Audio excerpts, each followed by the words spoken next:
आम्ही महायुतीच्या वतीनं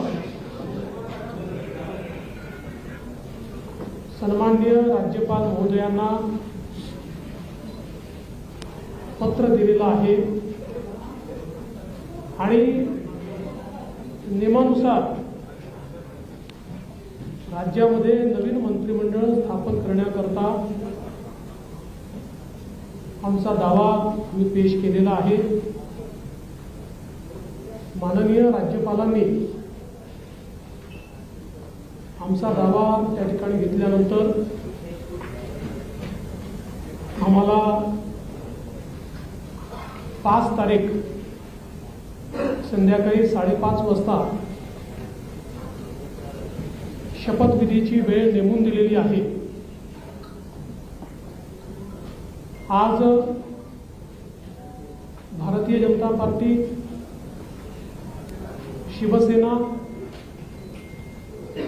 राष्ट्रवादी काँग्रेस, जनसुराज्य पक्ष, युवा स्वाभिमान पक्ष, रासप आणि अपक्ष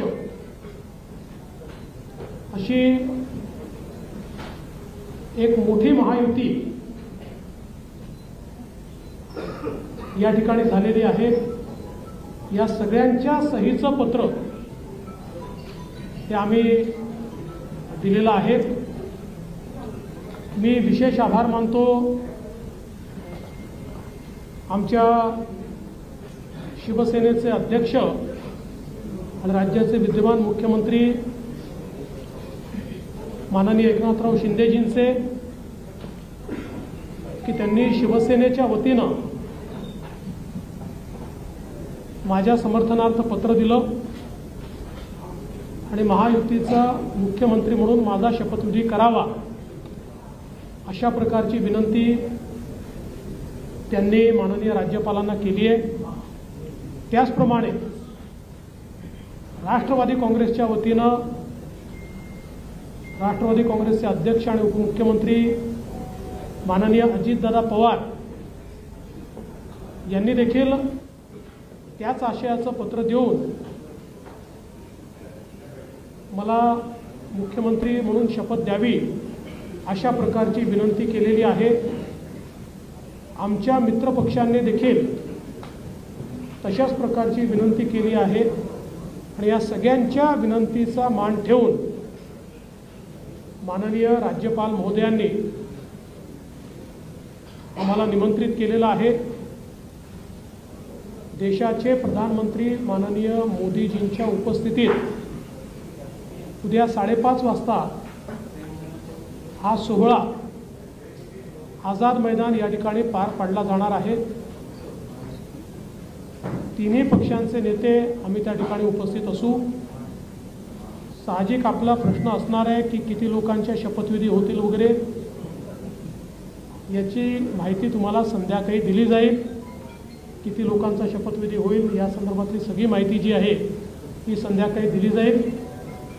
सगळे निर्णय आम्ही एकत्रितपणे यापूर्वीही घेतले आहेत आणि यापुढे देखील आम्ही एकत्रितपणे निर्णय घेणार आहोत। मुख्यमंत्री पद किंवा उपमुख्यमंत्री पद हे आमच्याकरता एक प्रकारची तांत्रिक किंवा टेक्निकल अरेंजमेंट आहे। आम्ही तिघही एकत्रितपणे आजपर्यंत निर्णय घेत आलो आहोत आणि पुढेही राज्याच्या प्रगतीकरता एकत्रितपणेच निर्णय हे या महायुतीच्या सरकारमध्ये होतील आम्हाला विश्वास आहे।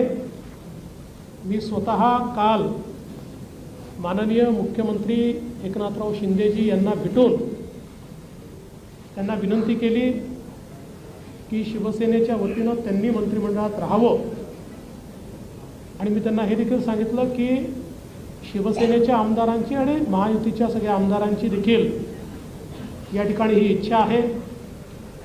त्यामुळे त्यांचाही आम्हाला सकारात्मक प्रतिसाद मिळेल हे मला या ठिकाणी पूर्ण मला खात्री आहे। त्यामुळे आम्ही तिघही, दादा असतील, शिंदेसाहेब असतील आणि मी असेल आणि अर्थातच आमचे पक्षाचे इतर जे नेते आहेत आणि मित्रपक्ष आहेत, एकत्रितपणे चांगलं सरकार हे महाराष्ट्राला देण्याचा प्रयत्न करू।